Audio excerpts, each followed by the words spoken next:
Welcome back to Scooter Gang, guys. We're here with the MaxFun.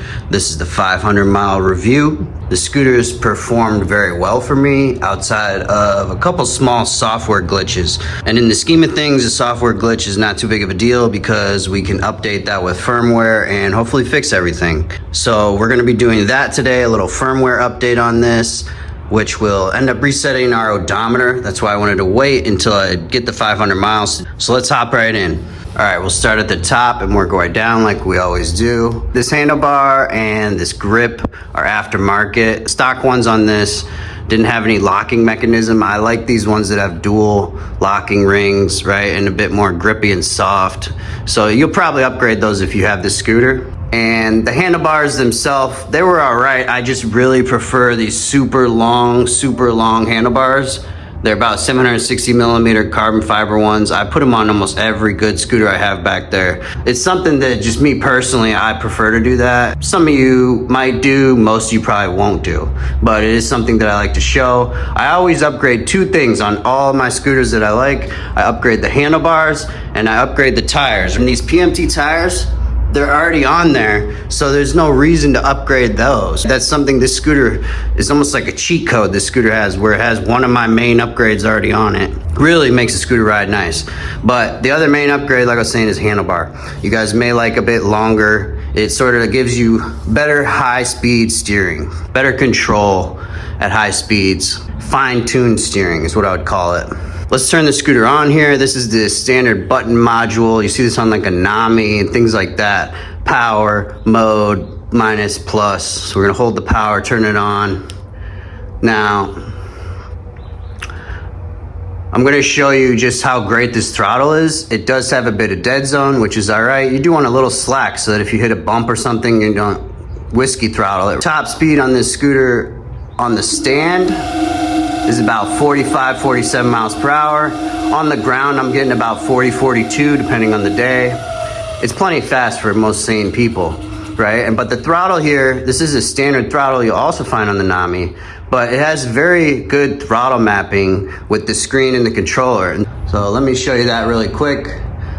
The throttle mapping, what that refers to is how much, when you press the throttle right, how much control do you have over the exact speed.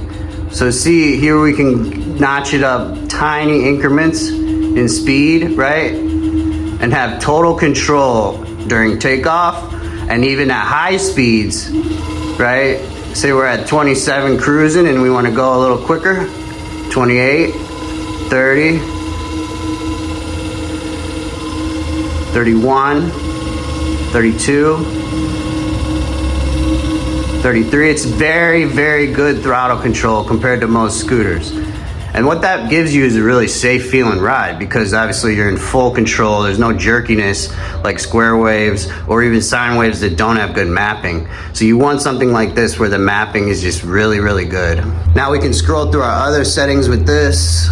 It is in miles per hour, but as you'll see, it still says kilometers down here, and that is one of the glitches I found on this scooter is that in the P settings, when you change it to miles, it's still reading out this kilometer symbol right here, but it does change it to miles. So I do assure you this is 510 miles I've ridden. It does show you your wattage output, your time that the scooter's been on, and your trip, obviously, if you want to restart that. But 510 miles on this scooter, it's a solid scooter. The reason I'm showing you this now is because when I go and update the firmware here later in this video, it's gonna reset this to 0, they told me. Just wanna show you the mileage you made. It is a solid scooter. I do really like riding the scooter. And I think if they can update these couple little software glitches, it'll be a perfect scooter. It's right there, you know what I mean? Scooter rocks. Let's talk about the brakes really quick. These are nut brakes. You find them standard on tons of scooters. Great braking power, comfortable to use, pretty easy to maintain. In general, you can bleed them here with this bleed port, and they don't take more than maybe every 1,000 miles, put some new brake pads. It's very simple to maintain. This screen is almost standard. You find it on a lot of Namis and sort of e-bikes and stuff like that. It does have 3 power assist levels. Usually I just go to gear 3. That's how I ride all my scooters, right? And go full power. But for those of you interested, gear 2 tops out at about 28 miles an hour. bike pass speed. So you do have a slower mode. This mode doesn't, it barely goes. Like it's almost walking speed in gear 1, you see? Now we can move to the left here. This does have an NFC reader, right? And I do like this one because you don't have to use the NFC every time. If you park it in your own garage or whatever, it's not a big deal to be secure. Now it comes with the NFC cards, obviously 2 of these. When you tap it here, it's gonna turn off the scooter. It's gonna turn off that white light. Turn it back on, you have to use this to get the white light back on. Then the scooter will turn on. So it is there if you want it, but like I said, if you don't even care about doing that and you just park in your garage or whatever, you don't have to use the NFC every time, which is kind of nice on this. It's just on when that light's on. Now we have the lights, headlight switch. The lights on this sort of look like a Mukata headlight, similar, you know what I mean? Where it's like a dual bulb, sort of similar, but it's not nearly as bright. We had both scooters out at night one night, and I think it was probably like a quarter as bright as the Mukata light. So they could put some brighter bulbs in there, maybe run some more power to it, would be a little better. The tail lights though are pretty nice.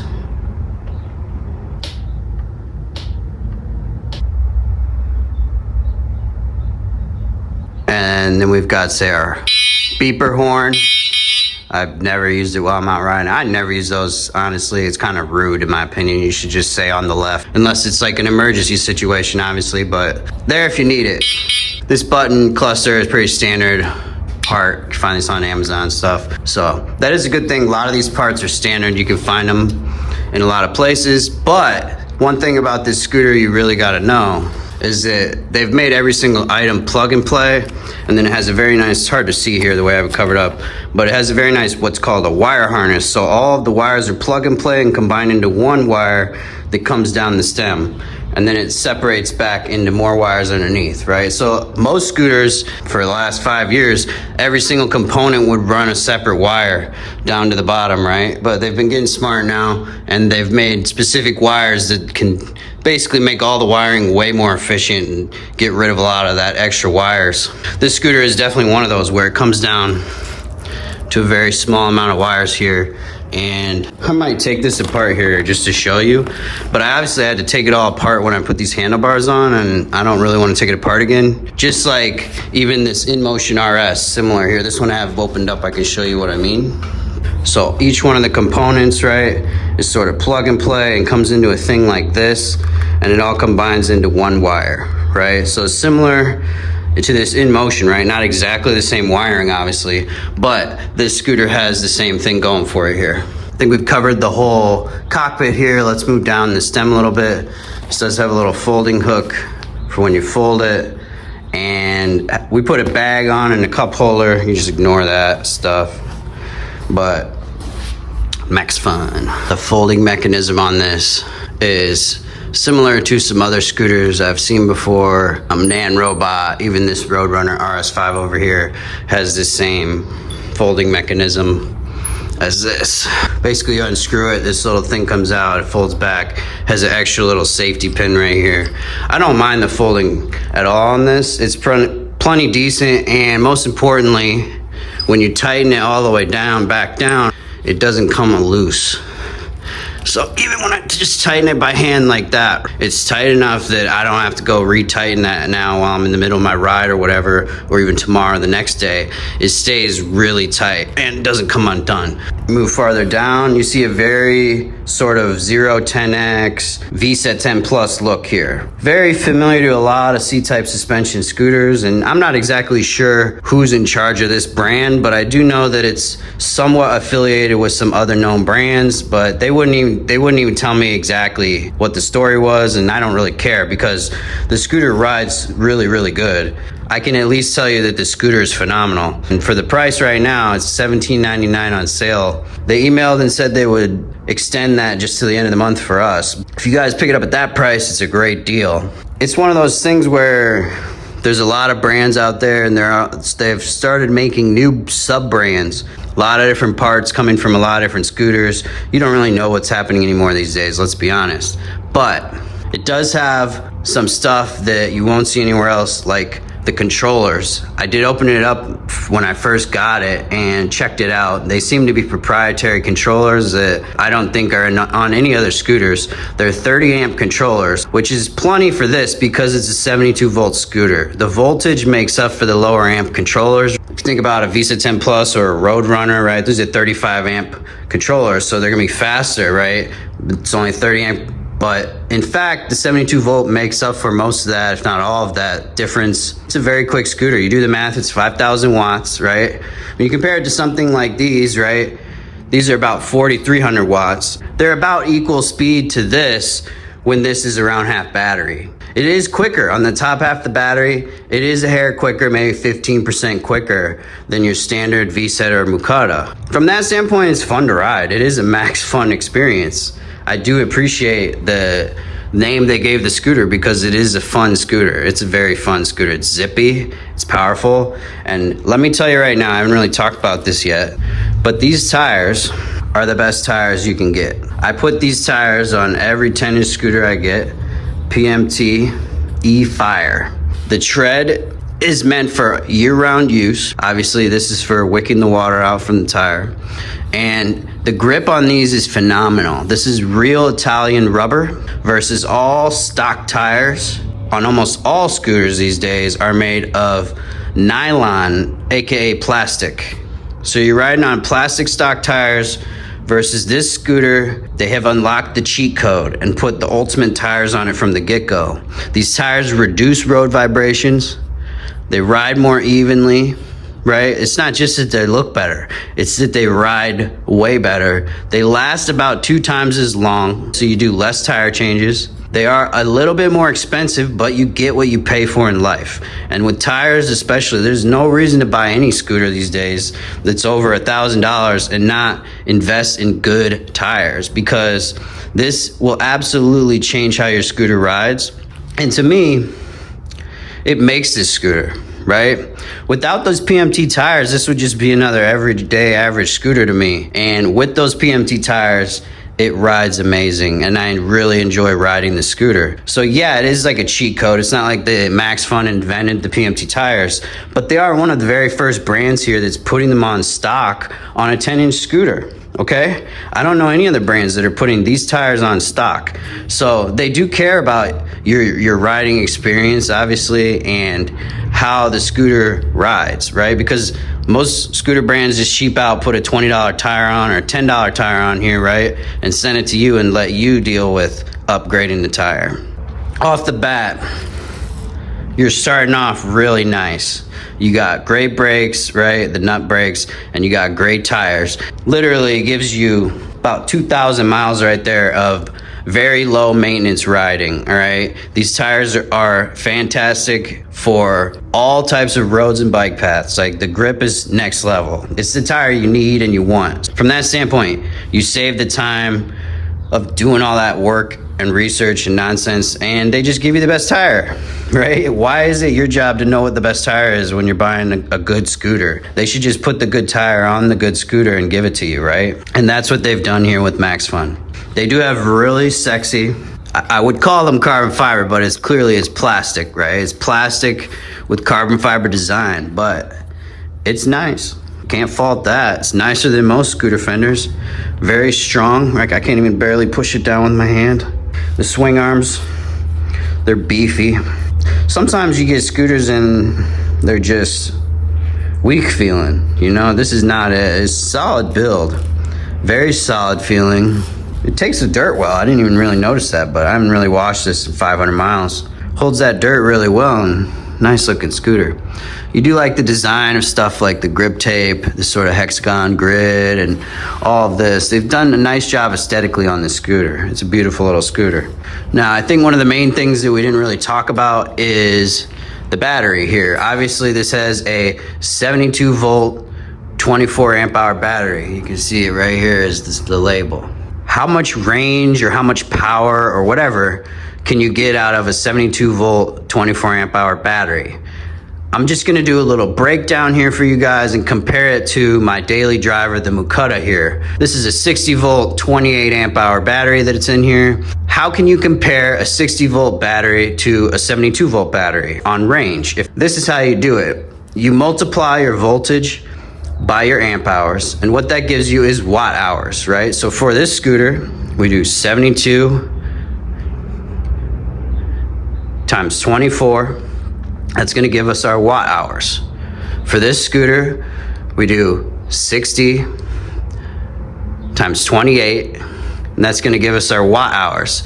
Once we have the watt hours for both scooters here, we can compare, right? And this will give us a range estimate of which scooter should outrange the other one, holding all else constant. Say we're going the same speed, we're in a group ride or whatever sort of scenario, same wind conditions, same trail, same path, we're following each other, right? Which scooter will outrange the other one? That's how you figure it out, the watt hours. So once you have the watt hours, you can compare the range between different voltage scooters and different models, right?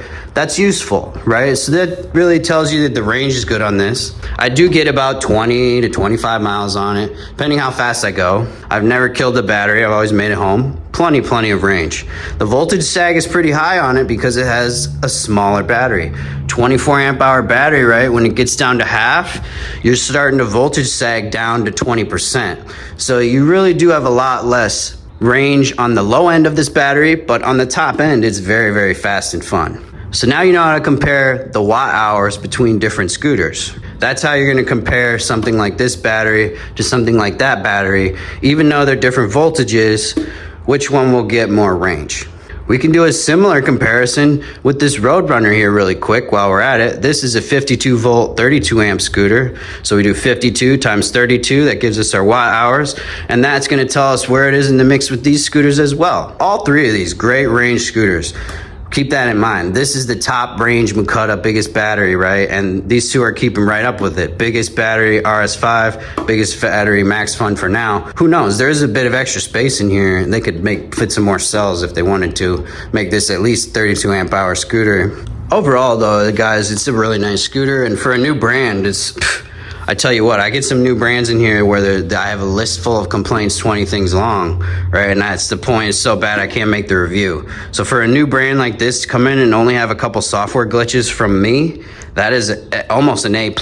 I'm not gonna lie, it's a good ass scooter. They have a couple more models coming out, I know, a little bit lower end, maybe in the 60 volt range, but they're making fast scooters. They're making ones that are fun, and I do like that about a brand. Shout out to MaxFun, good job on this guy. We are gonna go update the firmware here. Luckily, we can just take the screen right off the scooter and take it inside and not have to drag the whole scooter into the computer. So let's do that quick, and then we'll go for a ride once it's updated, see how it's running. The suspension on this is really good too. It has hydraulic damping. Paired with the PMT tires, the hydraulic damping shocks just make the ride perfect. You're like riding on a cloud. I wish every scooter came with these tires and hydraulic shocks. They would all ride drastically better, but some brands just cheap out on that. It is what it is, guys. But these tires, I think they're about 60, 70 bucks a piece. Both tires, $150 upgrade from the factory there. Just trying to treat you right, you know, trying to make sure that your scooter's riding amazing. So that's what's up. Shout out to MaxFun, some good tires, the best. One more thing I forgot to show you guys, this scooter has a charging port on each side, which makes it really easy for charging. Plus, it's obviously an 84 volt charger with the standard plug, like VSET and all that, same plug. So I can use a fast charger. You can dial this in, do a little fast charging with it even if you want to. That's what's great about having two plugs, but I do really like having one on each side. A lot more convenient. All right guys, we got the MaxFun. We're suited up. It's a beautiful day. Let's go for our little final ride, finish up the review here. I did connect it to the computer. Basically, I took the screen off. They send you a cord that has a USB. Connected in, it took about 5 minutes to update the firmware. Pretty simple, decent directions in English. I don't think most of you will ever have to do that, so I'm not really going to show the process. I think most of these problems, you know, get solved early on. This is part of what I do, right? But it is important that you see that. If you would have bought this scooter a couple months ago, right, when the first reviews came out, you might have had this problem. But going forward, hopefully we flushed out the issues with the firmware and everything's solved. You'll see we are reset here to 1.3 miles on the odometer. So let's give it a rip. I got the speedometer set up here so we can get an accurate top speed. And other than that, not a whole lot more to talk about on the scooter. Show you how it handles. Definitely takes any road with ease around here. 25-mile road easily. 35-mile-an-hour roads, kind of depends how people drive in your area if I would take this on it, but 25-mile-an-hour roads is a perfect scooter for it. Like I was showing you earlier, guys, this scooter does hold speeds really well. Say you want to hold 25, 27 on a road, go the speed limit, 30 miles an hour. We can cruise right at 30 all day. It's not like we have to keep moving our throttle on and off, on and off. The tires heat up bumps. It doesn't even hardly make noise. If you guys hear any rattling, it's coming off of my helmet somewhere. It's creaky a little bit. But this scooter is basically silent. We'll take it over everything. Very quiet scooter, perfect riding. And really, that's from those PMT tires, man. You put those PMT tires on every scooter, it makes them amazing. The screen actually seems pretty accurate to me. The screen is reading 32 right now, 33. And GPS is reading a little bit under it. So that's actually a good thing for this scooter.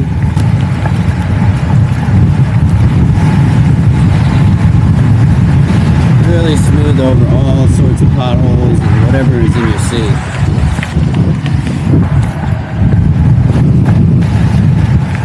Pretty windy today. It's a nice day to show you how much power it's got in the wind. We'll do like a tailwind and then into the headwind sort of test here when we get over to our spot. Do have a little bit of noisy brakes. I could clean those probably. They haven't been wiped yet. And a little bit of brake cleaner is all it takes usually to get rid of that brake noise. You just wipe the rotor real quick with the paper towel and it'll be quiet. Now we got a tailwind. It's a pretty hefty 20-mile-an-hour wind today.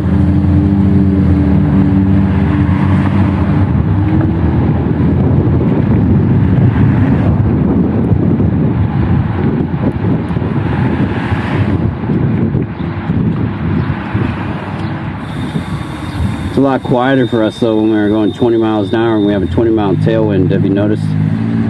It's almost peaceful to ride. I like a 30-mile-an-hour tailwind because then when you got it at your tail, there's no wind. It's like silent.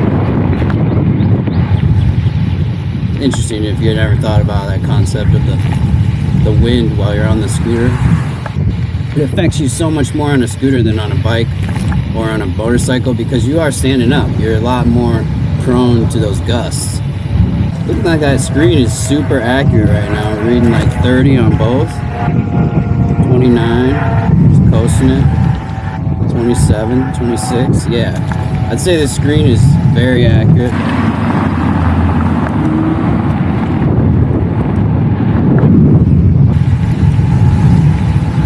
See the pickup here a little bit? Just as quick as a car, 0 to 40. See the pickup right here.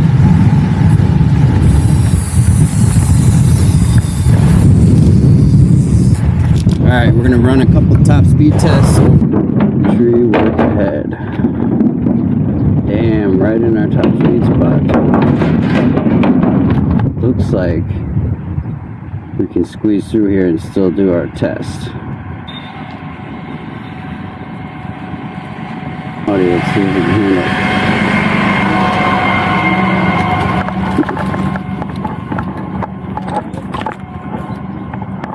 Not off-road tires at all, as you can tell. I'm not even gonna risk that, but here we go. Looks like we can at least get our top speed test in. This is with the tailwind, keep in mind. We'll go against the tailwind on the way back.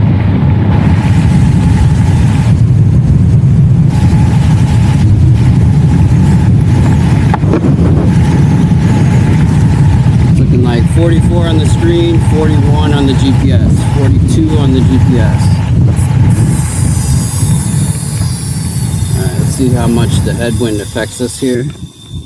It should be clear to go still. There wasn't anybody coming on NC. Let's give it a good go. It's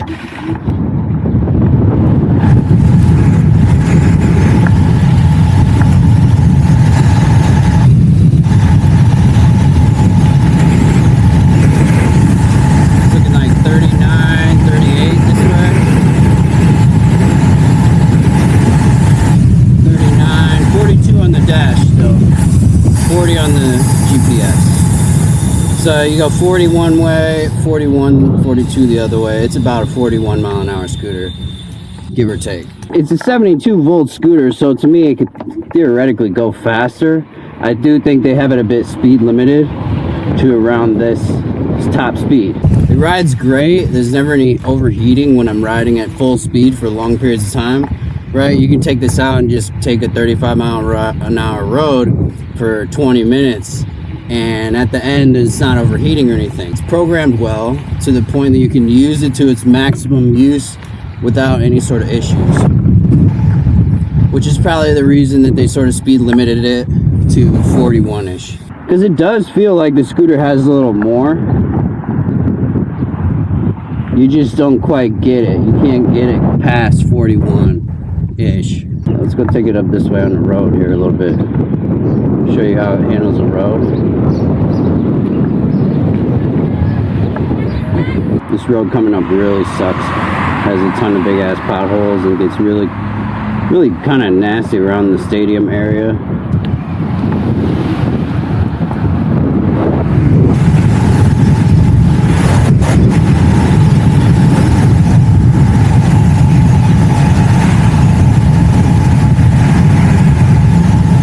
Really fantastic. You don't ever have the idea that you're going to slip on the scooter. Like 40 miles an hour at full speed, you barely even feel like you're turning. See what I mean about this road though? It's just tore up. I know. Some of you guys live in places that it's like this everywhere, but for me, most of the spots here is nice and smooth and clean. Give these guys a little space so we can get it. But this road, you definitely have to be tactical where you place your tires, with the amount of potholes in it and how big they are.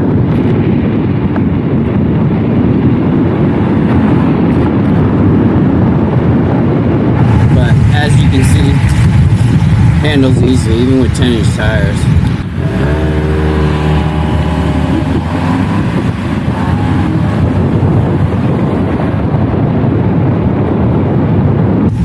See how I can hang with some cars on a 35.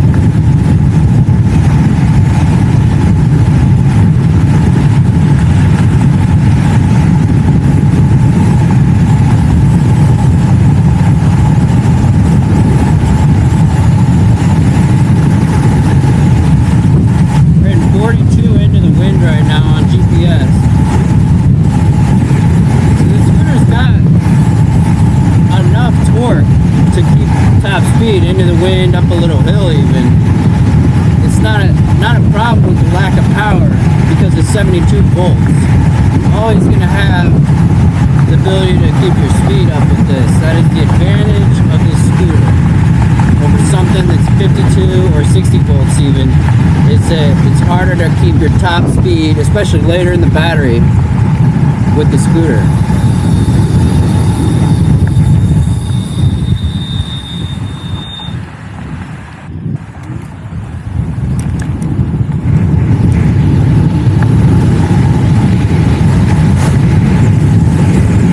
Quick, even into this wind, man.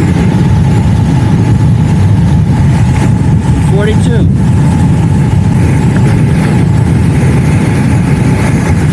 type of headwind the bikers are going like 4 miles an hour. A little bit of water. That's when you really appreciate having the E-Fire tread, because that is the purpose of that tread, is to wick water away in situations like that, in a puddle. You don't want to hit a puddle and hydroplane. This is the type of tread that you can ride through that without even thinking about it. Let's get a little trail riding in here in the backwoods of Coralville. Show you guys what's up.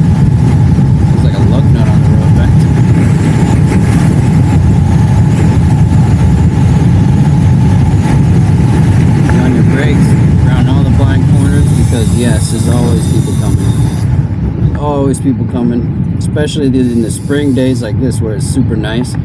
There's gonna be certain days where everybody's out riding. You just gotta be on top of the brakes. When you get some open space, be safe. But those blind corners, man, when you get into it, that's where the wrecks are gonna happen. And you really gotta be slowed way down before you get to it. Scooter corners great at speeds.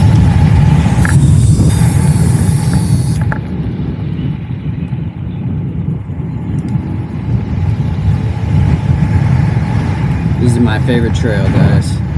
Thanks a lot for watching this review. I'm just gonna let it play out and rip in this trail. Have a great rest of your day. Thanks for stopping by. Thanks MaxFun for sending me the scooter. Hopefully we got all of the little glitches solved so that everybody has a good ride from here on out. Scooting out. Alright guys, we're back in the garage here, and still, as you see, 43 mile per hour. That's like with the tailwind downhill, the most I could get.